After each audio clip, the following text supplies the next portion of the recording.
আর জাদুবিদ্যা সত্য, সুলাইমান আলাইহিস সালামের সময়েও জাদুবিদ্যার ব্যাপক চর্চা হয়েছে। ঠিক আছে, তো জাদু থেকে বাঁচার জন্য কি করবেন সেটাও বলে দেই। প্রত্যেক ফরজ নামাজের পর যে জিকির আজগার গুলো আছে এগুলো ছাড়বেন না। সকাল সন্ধ্যায় যে দোয়াগুলো আছে এগুলো ছাড়বেন না।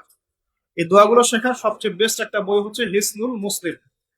এই বইটা বাসায় মুখস্থ করে ফেলেন, কারণ জাদু সত্য, একবার আক্রান্ত হয়ে গেলে কিন্তু সমস্যা।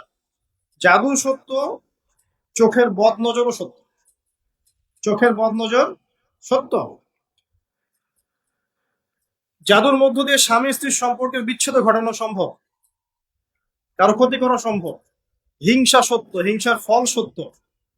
যে ব্যক্তি হিংসা করে তার আমল নামের নেকিগুলো এমন ভাবে পুড়ে যায়, ঠিক যেমন করে কাছে আগুন দিলে কাঠ পুড়ে যায়।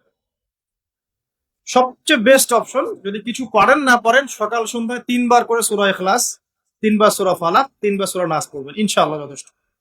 ইনশাআল্লাহ। আর প্রত্যেক ফরজ নামাজের পরে আয়াতুল কুরসি, রাতের শোয়ার সময় আয়াতুল কুরসি এবং সূরা বাকারার শেষের 2 আয়াত বা 3 আয়াত, ইনশাআল্লাহ আপনি সেফ থাকবেন।